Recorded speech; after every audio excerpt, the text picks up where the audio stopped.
ನಮಸ್ಕಾರ. ಇಂದಿನ ನಮ್ಮ ಚರ್ಚೆಗೆ ಸ್ವಾಗತ. ನಮ್ಮ ಮುಂದಿರೋದು ದಿ ಹಿಂದೂ ಪತ್ರಿಕೆಯ ಒಂದು ಇತ್ತೀಚಿನ ಸಂಪಾದಕೀಯ.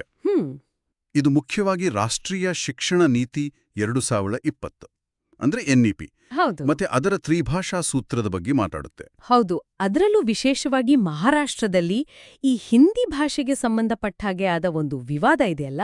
ಕರೆಕ್ಟ್. ಆ ಹಿನ್ನೆಲೆಯಲ್ಲಿ ಇದರ ವಿಶ್ಲೇಷಣೆ ಇದೆ. ಅಂದ್ರೆ ಭಾಷಾ ನೀತಿ ಮೂಲಕ ರಾಷ್ಟ್ರೀಯ ಏಕತೆ ತರೋ ಪ್ರಯತ್ನಗಳು, ಅದರಲ್ಲಿರೋ ಸವಾಲುಗಳು, ಇದೆಲ್ಲ ಈ ಲೇಖನ ಚರ್ಚೆ ಮಾಡುತ್ತೆ. ಸರಿ, ಹಾಗಾದ್ರೆ ಶುರು ಮಾಡೋಣ. ಖಂಡಿತ.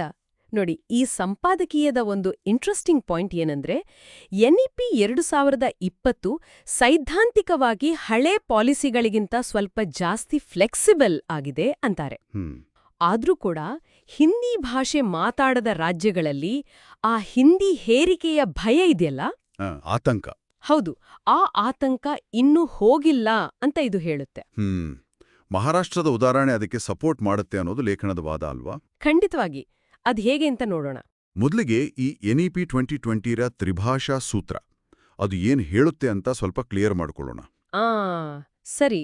ಅದು ಬೇಸಿಕ್ಲಿ ಹೇಳೋದು ಎಲ್ಲಾ ವಿದ್ಯಾರ್ಥಿಗಳು 3 ಭಾಷೆ ಕಲಿಬೇಕು ಅಂತ. 3 ಭಾಷೆಗಳು? ಹೌದು. ಥಿಯರಿ ಪ್ರಕಾರ ರಾಜ್ಯಗಳು ತಮಗೆ ಬೇಕಾದ 2 ಭಾರತೀಯ ಭಾಷೆ ಮತ್ತೆ 1 ವಿದೇಶಿ ಭಾಷೆ ಹೀಗೆ ಆಯ್ಕೆ ಮಾಡಬಹುದು. ಆ ಆಯ್ಕೆಗೆ ಅವಕಾಶ ಇದೆ ಅಂತ ಹೇಳುತ್ತೆ. ಇದೆ. ಆದ್ರೆ ಆಚರಣೆಯಲ್ಲಿ ಏನಾಗುತ್ತೆ ಅನ್ನೋದೇ ಪ್ರಶ್ನೆ. ಅಂದ್ರೆ ಪ್ರಾದೇಶಿಕ ಭಾಷೆ ಬಿಟ್ಟು 2ನೇ ಭಾರತೀಯ ಭಾಷೆ ಯಾವುದು ಅಂದಾಗ ಯಾವುದು ಬರುತ್ತೆ? ಅಲ್ಲೇ ಹಿಂದಿನೇ ಒಂದು ರೀತಿ ಆ ಡಿಫಾಲ್ಟ್ ಆಯ್ಕೆ ಆಗ್ಬಿಡುತ್ತೇನೋ ಅನ್ನೋ ಭಯ. ಇದು ಹಿಂದಿನ ಅನುಭವಗಳಿಂದ ಬಂದಿರೋದು. ಹೌದು, ಹಳೆ ತ್ರಿಭಾಷಾ ಸೂತ್ರಗಳ ಅನುಭವದಿಂದ. ಕರೆಕ್ಟು. ಆ ಸೈದ್ಧಾಂತಿಕ ಆಯ್ಕೆಗೂ ನೆಲದ ಮೇಲಿನ ವಾಸ್ತವಕ್ಕೂ ಗ್ಯಾಪ್ ಇದೆ ಅನ್ನೋದು. ಸರಿ, ಈಗ ಮಹಾರಾಷ್ಟ್ರದ ಕೇಸ್ ತಗೊಂಡ್ರೆ ಅಲ್ಲಿನ ಸರ್ಕಾರ ಒಂದು ನಿರ್ಧಾರ ಮಾಡಿತಲ್ವಾ? ಹೌದು. 5ನೇ ತರಗತಿವರೆಗೆ ಹಿಂದಿಯನ್ನ ಸಾಮಾನ್ಯವಾಗಿ 2ನೇ ಭಾರತೀಯ ಭಾಷೆಯಾಗಿ ತರಬೇಕು ಅಂತ. ಆದ್ರೆ ಅದೊಂಥರ ವಿವಾದ ಸೃಷ್ಟಿ ಮಾಡಿತು. ಹೌದು, ದೊಡ್ಡ ರಾಜಕೀಯ ವಿವಾದವೇ ಆಯ್ತು. ಇಲ್ಲಿ ಒಂದು ಕುತೂಹಲಕಾರಿ ವಿಷಯ ಏನಂದ್ರೆ, ಏನು? ಮರಾಠಿ ಅಸ್ಮಿತೆಯ ಬಗ್ಗೆ ಗಟ್ಟಿಯಾಗಿ ಮಾತಾಡೋರು ಅಂದ್ರೆ ಉದ್ಧವ್ ಠಾಕ್ರೆ ಮತ್ತು ರಾಜ್ ಠಾಕ್ರೆ ಇಬ್ರೂ ಬೇರೆ ಬೇರೆ ಪೊಲಿಟಿಕಲ್ ಸೈಡಲ್ಲಿರೋರು. ಅವರಿಬ್ರೂ ಈ ಹಿಂದಿ ಹೇರಿಕೆ ಅನ್ನೋ ವಿಷಯದಲ್ಲಿ ಒಟ್ಟಾದ್ರು, ಇದನ್ನ ವಿರೋಧಿಸಿದ್ರು. ಇದು ಆಡಳಿತದಲ್ಲಿರೋ ಬಿಜೆಪಿಗೆ ಸ್ವಲ್ಪ ಇಕ್ಕಟ್ಟು ತಂದಿರ್ಬೇಟಲ್ಲ? ಖಂಡಿತ. ಅದಕ್ಕೆ ಸರ್ಕಾರ ಸದ್ಯಕ್ಕೆ ಆ ನಿರ್ಧಾರವನ್ನು ತಡೆಹಿಡಿದಿದೆ.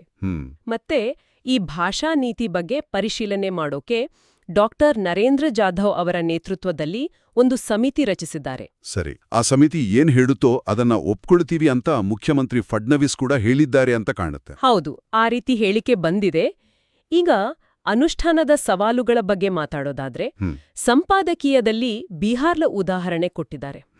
ಅಲ್ಲಿ ತ್ರಿಭಾಷಾ ಸೂತ್ರ ಇದ್ರೂ ದಕ್ಷಿಣ ಭಾರತದ ಭಾಷೆಗಳನ್ನ ಅಂದ್ರೆ ತಮಿಳು, ಕನ್ನಡ, ತೆಲುಗು, ಮಲಯಾಳಂ ಇವುಗಳನ್ನ 2ನೇ ಅಥವಾ 3ನೇ ಭಾಷೆಯಾಗಿ ಕಲಿತಿರೋರು ತುಂಬಾ ಕಡಿಮೆ ಅಂತ.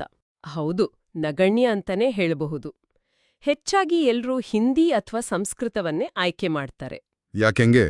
ಮುಖ್ಯ ಕಾರಣ ಅಂದ್ರೆ ರಿಸೋರ್ಸಸ್, ಸಂಪನ್ಮೂಲಗಳ ಕೊರತೆ. ಎಲ್ಲಾ ಶಾಲೆಗಳಲ್ಲೂ ಎಲ್ಲಾ ಭಾಷೆಗಳನ್ನ ಕಲ್ಸೋಕೆ ಬೇಕಾದ ಟೀಚರ್ಸ್, ಪಠ್ಯಪುಸ್ತಕಗಳು ಇದೆಲ್ಲ ಒದಗಿಸೋದು ದೊಡ್ಡ ಚಾಲೆಂಜ್. ಮಹಾರಾಷ್ಟ್ರದ ಸಚಿವ ಆಶೀಶ್ ಶೇಲಾರ್ ಒಂದು ಮಾತು ಹೇಳಿದ್ರಂತೆ, 20 ವಿದ್ಯಾರ್ಥಿಗಳು ಕೇಳಿದ್ರೆ 15 ಭಾಷೆಗಳಲ್ಲಿ ಯಾವುದನ್ನಾದ್ರೂ ಕಲಿಸ್ತೀವಿ ಅಂತ. ಹೌದು, ಅದು ಕೇಳೋಕೆ ಚೆನ್ನಾಗಿದೆ, ಆದ್ರೆ ರಿಯಾಲಿಟಿಲಿ ಅದು ಎಷ್ಟು ವರ್ಕ್ ಆಗುತ್ತೆ ಅನ್ನೋದು ಪ್ರಶ್ನೆ. ನಿಜ. ಇದು ಬರೀ ಭಾಷಾ ನೀತಿಗಿಂತ ದೊಡ್ಡ ಚಿತ್ರಣ ಅಲ್ವಾ? ಅಂದ್ರೆ ಒಕ್ಕೂಟ ವ್ಯವಸ್ಥೆ, ಪ್ರಾದೇಶಿಕ ಭಾವನೆಗಳು. ಖಂಡಿತ. ಅದನ್ನೆಲ್ಲ ಬ್ಯಾಲೆನ್ಸ್ ಮಾಡೋದು ಹೇಗೆ ಅನ್ನೋ ದೊಡ್ಡ ಪ್ರಶ್ನೆ ಇದು. ಹಾಗಾಗಿ ಸಂಪಾದಕೀಯ ಒಂದು ಮುಖ್ಯವಾದ ವಾದ ಮುಂದಿಡುತ್ತೆ. ಏಕರೂಪತೆ ಅಂದ್ರೆ ಯೂನಿಫಾರ್ಮಿಟಿ ಮತ್ತೆ ರಾಷ್ಟ್ರೀಯ ಏಕತೆ ಅಂದ್ರೆ ಯೂನಿಟಿ, ಇವೆರಡೂ ಒಂದೇ ಅಲ್ಲ ಅಂತ. ಕರೆಕ್ಟ್. ಅದನ್ನ ತುಂಬಾ ಸ್ಪಷ್ಟವಾಗಿ ಹೇಳುತ್ತೆ. ಅಧಿಕಾರ ಕೇಂದ್ರಕ್ಕೆ ಹತ್ರ ಇರೋ ಭಾಷೆಗಳಿಗೆ ಸಹಜವಾಗಿ ಪ್ರಾಮುಖ್ಯತೆ ಸಿಗುತ್ತೆ. ಹೌದು. ಆದ್ರೆ ರಾಜಕೀಯ ಶಕ್ತಿ ಬಳಸಿ ಒಂದು ಭಾಷೆಯನ್ನ ಬೇರೆಯವರ ಮೇಲೆ ಹೇರೋಕೆ ಹೋದ್ರೆ ಅದು ಯೂನಿಟಿಗೆ ಬದಲು ವಿಭಜನೆಗೆ ಕಾರಣ ಆಗ್ಬಹುದು. ಹೌದು, ವಿಭಜನೆಗೆ ಕಾರಣ ಆಗ್ಬಹುದು ಅನ್ನೋ ಎಚ್ಚರಿಕೆ ಕೊಡ್ತಾರೆ.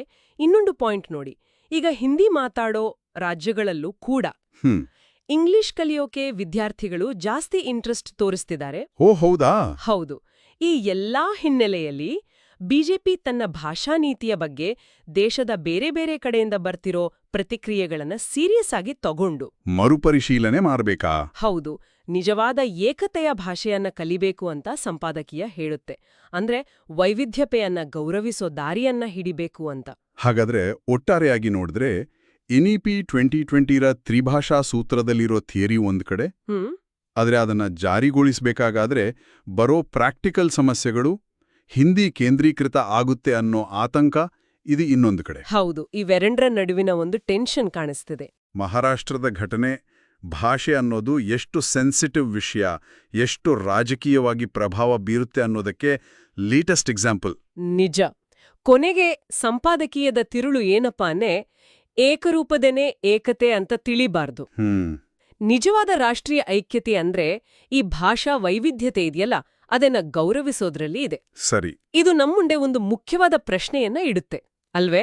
ಏನು? ಅಂದ್ರೆ ಭಾರತದಂತಹ ಬಹುಭಾಷಿಕ ದೇಶದಲ್ಲಿ ಯಾವುದೇ ಒಂದು ಭಾಷೆಯನ್ನ ಹೇರ್ದೆ ಎಲ್ಲಾ ಭಾಷೆಗಳನ್ನೂ ಗೌರವಿಸ್ಕೊಂಡು ಕಮ್ಯುನಿಕೇಷನ್ ಸುಲಭ ಮಾಡೋ ಹಾಗೆ, ಎಲ್ಲರನ್ನೂ ಒಳಗೊಳ್ಳೋ ಹಾಗೆ ಒಂದು ಭಾಷಾ ನೀತಿಯನ್ನ ರೂಪಿಸೋದು ಹೇಗೆ? ಇದು ನಿಜಕ್ಕೂ ಚಿಂತನೆ ಮಾಡಬೇಕಾದ ವಿಷಯ. ಮುಂದಿನ ದಿನಗಳ ಬಹುದೊಡ್ಡ ಸವಾಲು ಕೂಡ ಹೌದು.